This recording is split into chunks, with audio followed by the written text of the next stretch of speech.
Welcome to the beautiful eccentricity of the BMW Isetta bubble car. Oh, this is going to be a fun one.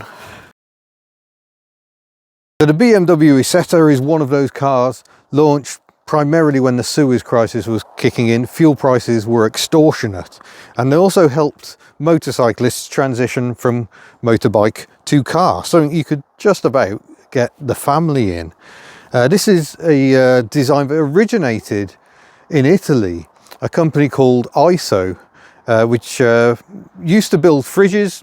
The owner decided to branch out into supercars later. I think that might have been his son, but they also decided to make a little bubble car to try and tempt people from their scooters.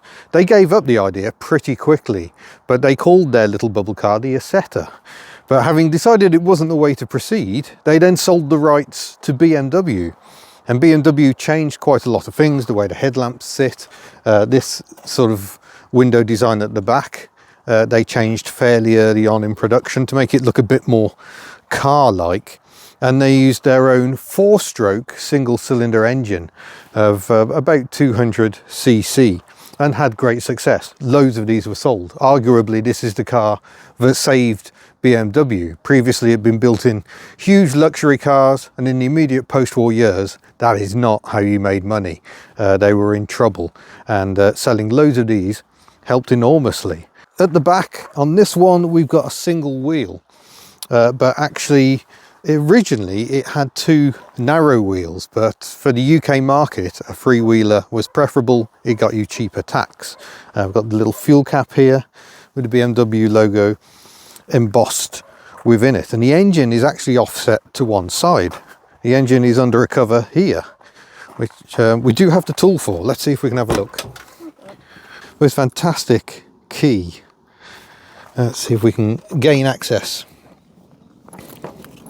Eventually we find our way into the single cylinder engine, so derived from BMW motorbikes, and with a similar sort of gearbox driving that single wheel. But notably, when they went to right-hand drive, they suddenly had an issue, because now the driver was sat on the same side as the engine. So right-hand drive Isettas have a counterweight in the passenger side of the vehicle to keep it relatively balanced. But still cute, and engine access seems pretty good. You top up your oil, dinky little carburettor here, complete with a little glass fuel filter. That's just lovely.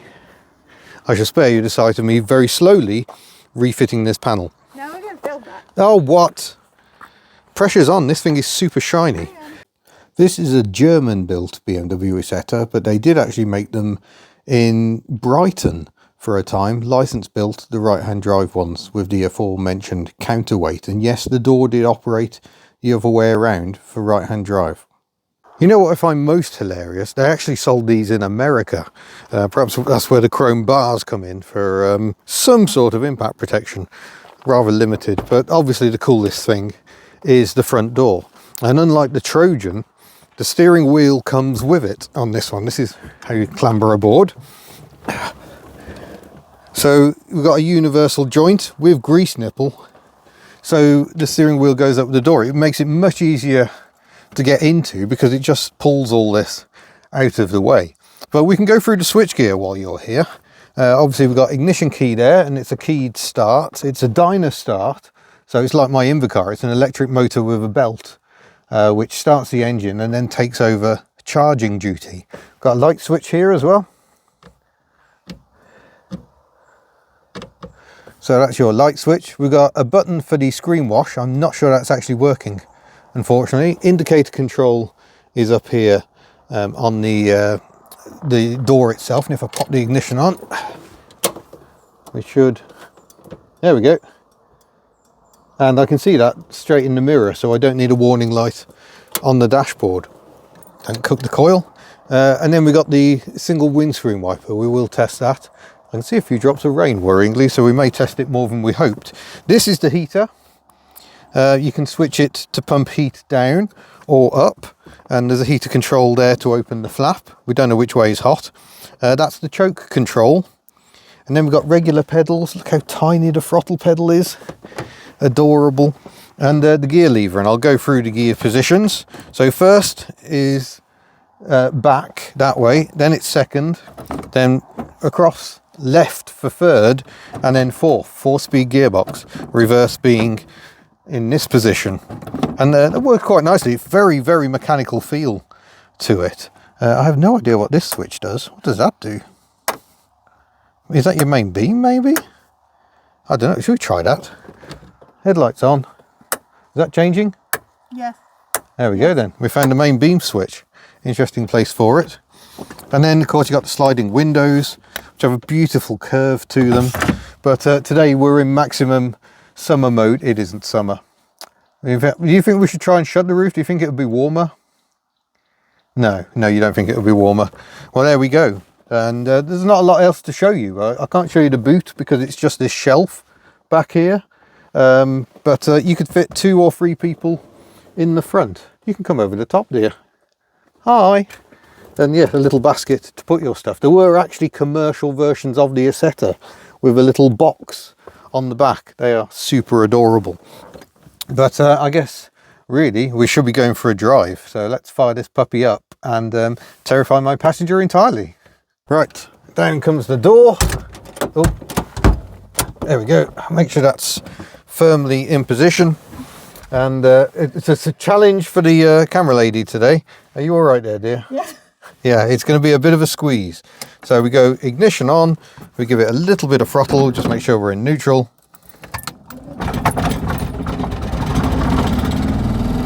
And there we go. It sounds like a 2CV with a misfire because it is just a single cylinder engine, and we've immediately got to get across a cattle grid, so this may be uncomfortable. The handbrake is on and is currently poking me in the back of the leg. Just got to release the clutch enough to let me get into first gear. It doesn't want to let me into first. There we go. I think we're in first. If we're in reverse, we're in trouble. There's a big drop that way. Oh, that is reverse. All right, try again. There we go. There we go. Which of the wheels are we going to try and get across the bars? Yeah, there we go.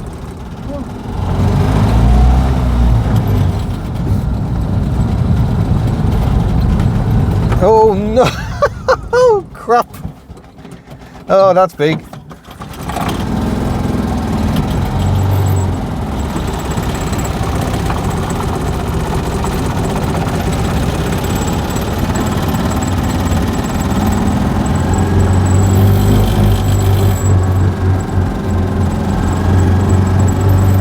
Back across the cattle bridge.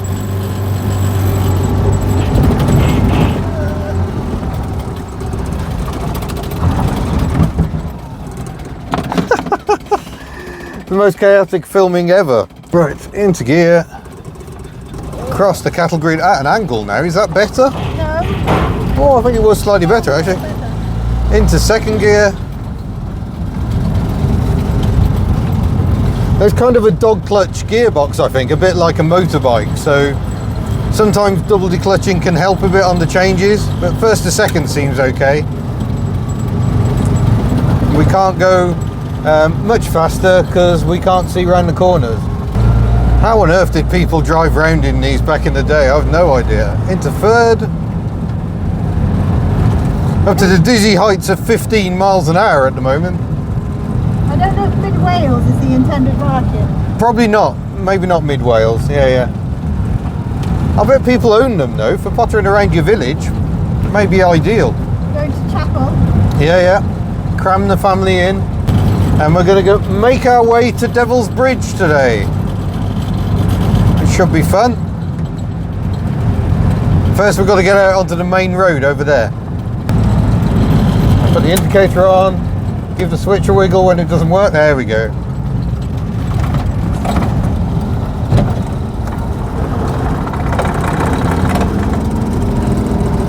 Well, I'm going, I've got to go. We got our momentum up.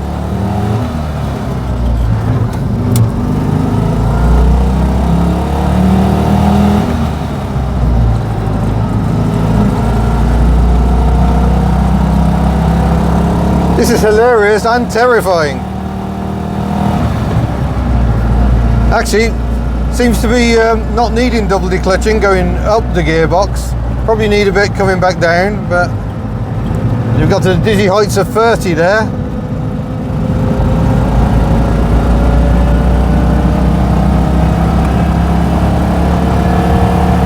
Speed limit's 40, can we do it? We can, and feels quite comfortable at 40 actually, but now we've got a bend, it's alright, it's fine. They do actually feel a lot more stable than a lot of bubble cars. I've actually got to slow down for a speed limit. I'm classing that as an achievement. Oh, I'm being attacked by your hand. No, I'm balancing myself. Oh, okay.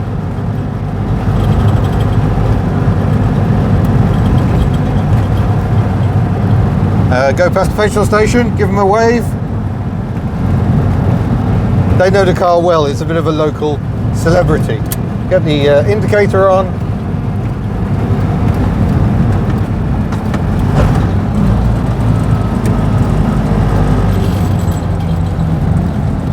And there we go, onto the A4 120, road to Devil's Bridge.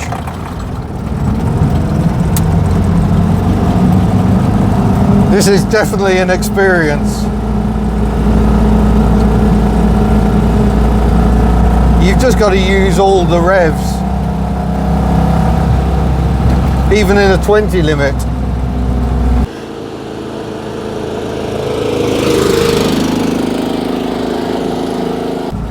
Incidentally, the BMW Isetta uses a shaft drive to the rear wheel, just like a BMW motorbike. This is one of those cars where Leonard Lord, the boss of British Motor Corporation, was like, we've got to get these little bubbles off the road. And it's one of the reasons they developed the Mini. By the time they developed the Mini, the oil crisis was over, but nonetheless, the Mini offered a lot more refinement than this.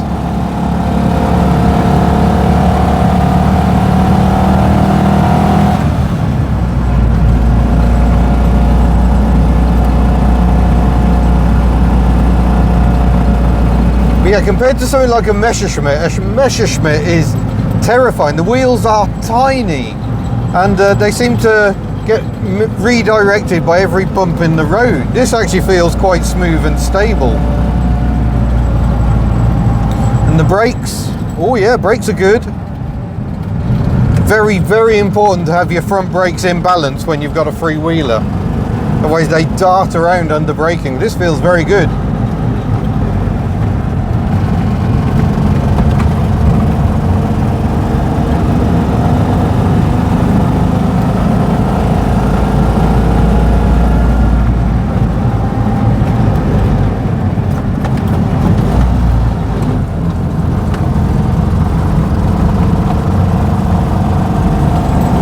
Come on, little Isetta.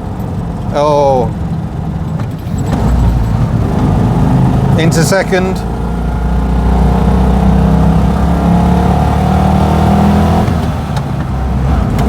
Oh, sorry, a bit vicious.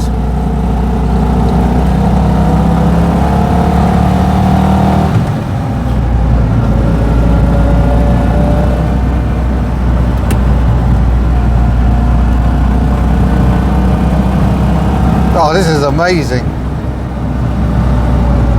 I've always wanted to drive an Isetta. I think I drove one very briefly, quite early in my journalistic career when I was working on Classic Car Weekly, but never on roads like this.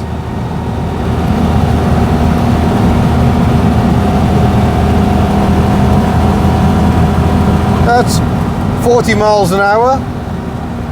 Speedo suggests 50 is possible, and then it goes into the red.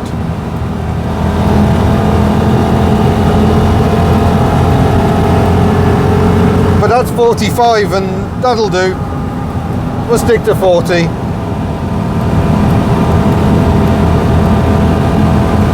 Yeah, this is way better at this sort of speed than I realised. Just got to be a bit measured with your approaches and your steering wheel inputs. But the engine, just that single cylinder, actually smooths down quite a lot once you're at cruising speed. Sounds more like a flat twin, but yeah, at lower revs around idle, you definitely know it's just a single cylinder. Might need the wiper. How on earth do you turn the wiper on? No. Oh, that's weird. There's not actually a switch there, but it's responding to something. I think the wiper may be broken. I've now turned it on, but it doesn't want to work. Oh, look at it. It's trying. But I don't know how I've turned it on because there's no switch. Ah, there it is. Yeah, there may be an issue with the wiper, unfortunately.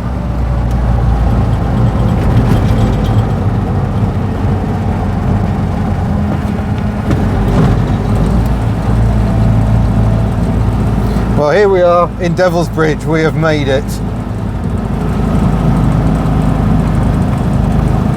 And a beautiful time of year to visit, because as you'll see through the roof, the autumn colours are very much starting to come into effect.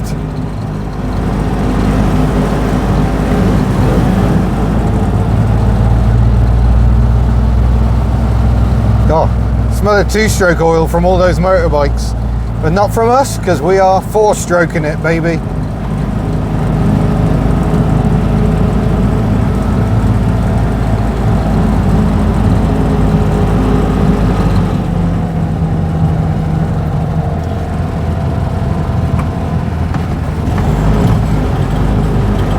Successful double declutch down into second as we come past the Havard Hotel.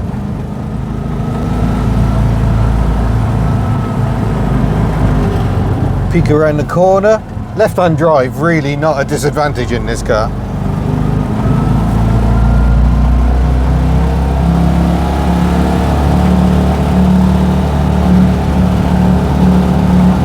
Come on, little car.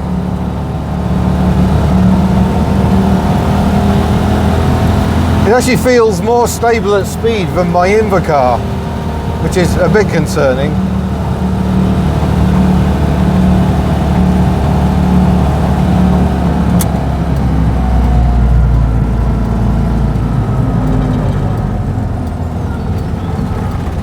Pop into here to turn around.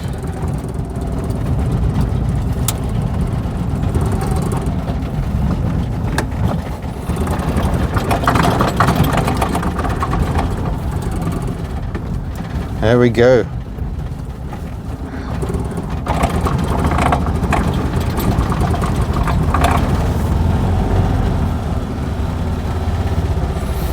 Wow. Oh,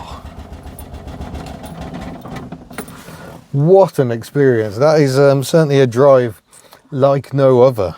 Amazing.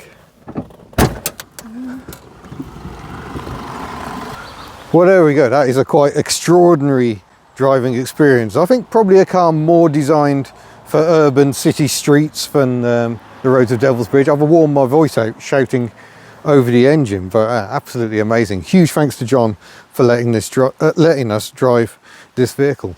While we're here at Two Hoots Cafe in the background over there. We visited on one of the Miss Hubnut videos, and very sadly it is to close.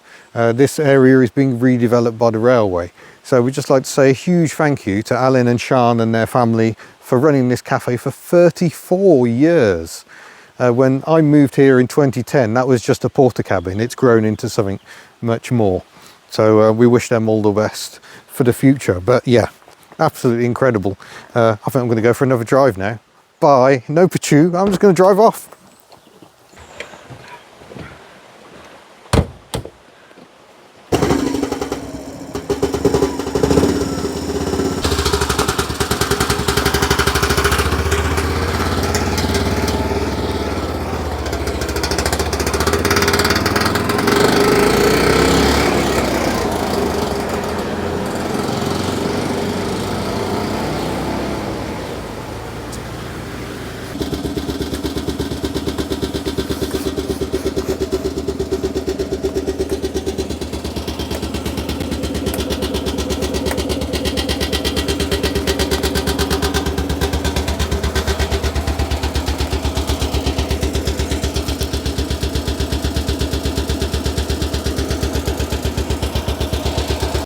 It's got terrible steering lock, and you've got to be moving to steer. We're off.